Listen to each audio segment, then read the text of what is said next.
So I had a realization today, and that realization is that no one deserves your attention more than you. So if you are giving your attention to literally everything else except yourself, what rewards are you actually reaping from that? Probably none, because people really, they don't care about you. Even your family members, your friends, and I don't even think this is a rude thing. I think until you start caring about yourself, everything and everyone is going to reflect the fact that you don't care about yourself back to you. Now, this doesn't mean that you're going to be an egomaniac and you're not going to care what anybody has to say and you're a loose cannon and you're rude and all of that, because I don't think that's a smart decision either, because then people will actually despise you.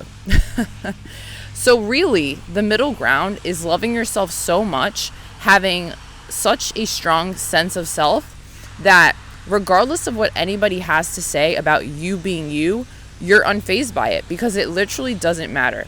If someone is hating on you, it's genuinely because they don't like something about themselves and they're trying to make you feel shit about yourself as well. But you can't allow that to happen, because who are these people anyway? They're not living your life. They're not you. They don't know what you've been through. They don't know anything about you other than what they are seeing in front of their faces right now. And why on earth would you trust that over you and your experience and what you've been through and how you've grown and evolved and changed as a person? Like, you know you best.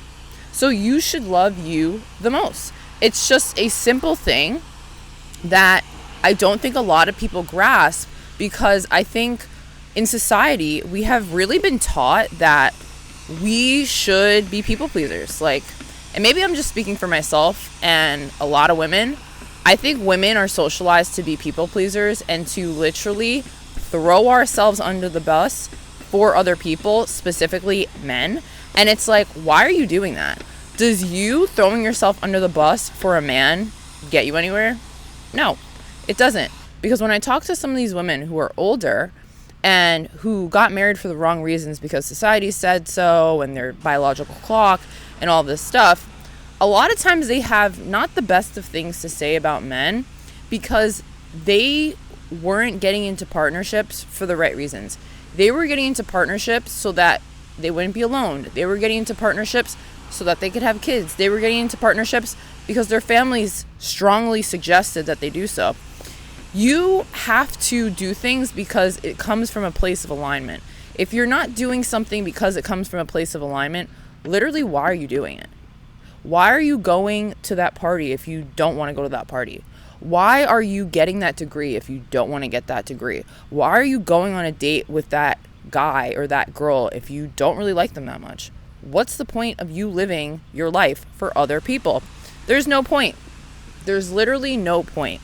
And I was kind of recognizing how in a lot of my life, the reason why I would think that I was into someone, right? Let's say it's a friendship, or it could be considering someone romantically. A lot of times it was because they had qualities within themselves that I feel like I didn't have within myself. So I felt like if I could embody more of what they're like, one, they would like me, and two, I would finally be accepted and validated for who I was, except, oh wait, I wasn't being myself. So the only thing that they would be validating me on is the fact that I share a similar interest or hobby to them, but no shit, I made it that way. Okay? So now I'm at a point where I'm like, well, damn, I have to be really honest with myself about what my hobbies and interests are, and if the people that I'm surrounding myself with align with those hobbies and interests. And if they don't align with those hobbies and interests, why am I continuing to do them? Why are you continuing to do them?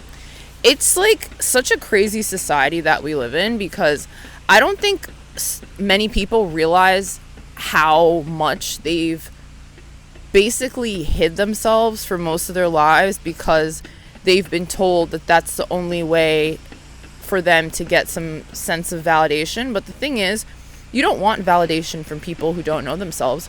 You want you want to be seen by people. You want to be seen for who you truly are, to be loved for who you truly are. But guess what? That starts within. If you don't love and see yourself for who you truly are, you really can't expect your external reality to reflect that back to you. And I've been wondering for most of my life, like, oh my gosh, why is it that I haven't had that ideal relationship, or I haven't had these friendships that are just awesome and they super see me and all that?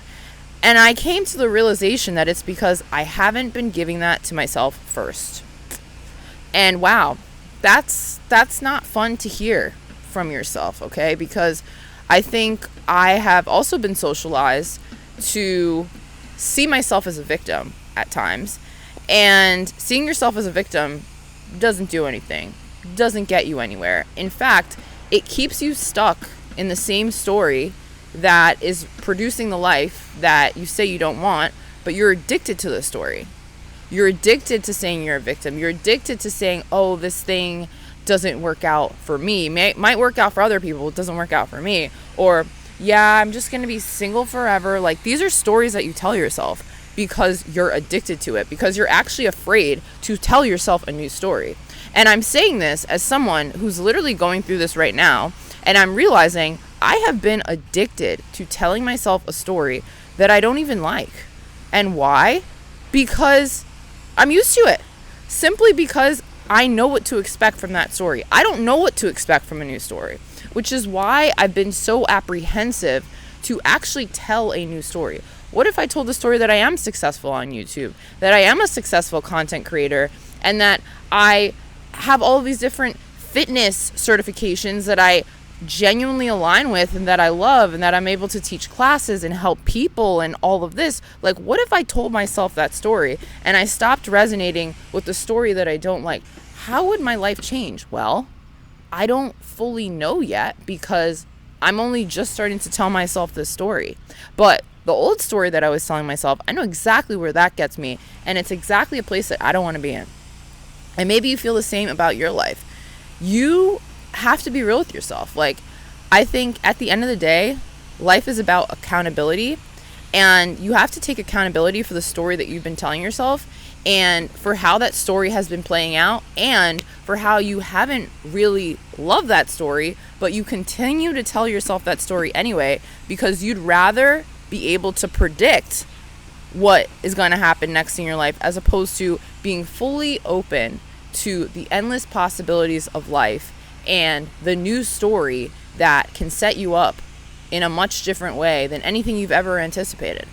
And you know what? It's a scary place to be in.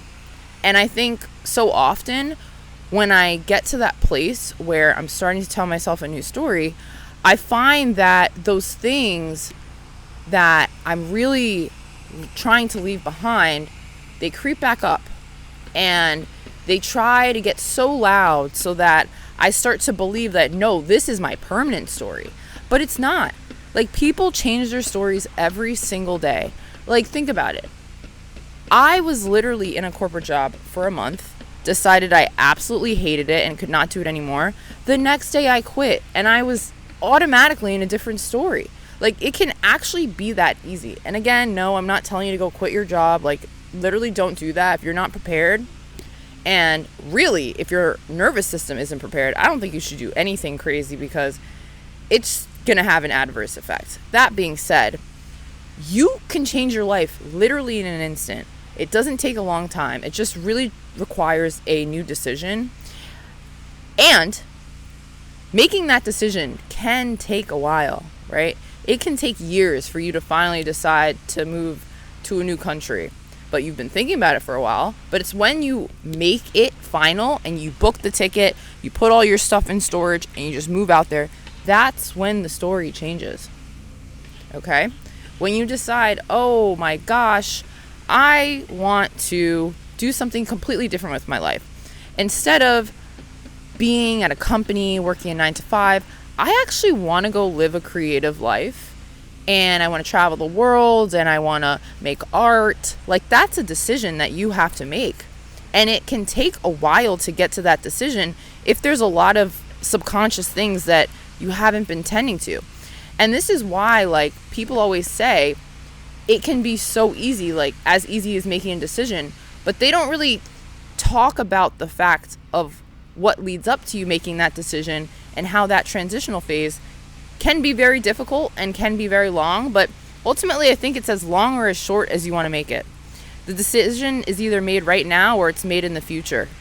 But at some point, you are going to have to make the decision, and it will change your life. I don't know what that decision is for you, but you have to get real with yourself, and you have to stop pretending like everything's okay if nothing's okay and you hate your life, because you pretending is not helping anyone. Well, actually, it's probably helping other people, but it's definitely not helping you. And like I was saying earlier, no one cares about you as much as you think that they do, okay? You resonate with people on a certain frequency, and when you resonate with them, they are in your life. When you no longer resonate with them, they're no longer in your life. And if you feel like all the people in your life don't really see you, it's because you don't really see you. And the only thing that you can do to make that situation better is to decide to see yourself, is to decide to allow yourself to be seen by other people, because that's also a huge aspect of it, and to literally start doing things differently. To literally start telling yourself a new story, and every time fragments of the old story pop up in your mind and it's trying to say, oh no, but you're actually, say no, I rebuke, and tell yourself what the new story is. And repetition is key. So the more that you repeat these things, the more that it actually becomes your reality, because you're embodying the state of that person. And that's literally what it's about. And I think the reason why I've been making so many of these videos lately, and why I've really been resonating with making these videos, is because I've been embodying the state of someone who is a YouTuber, who is a TikToker, who is a content creator in general, living a creative life. I made that decision, and I am walking it out on a daily basis. And I don't care what other people have to say about it, because I realize that at the end of the day, I get to the end of my life and it's just me there. Sure, there might be people around you, but you're the only one who will have walked 1,000 miles in your shoes. No one else can say that they've done that. So why the hell do you care what other people have to say about what you do with your 1,000 miles? It really makes no sense.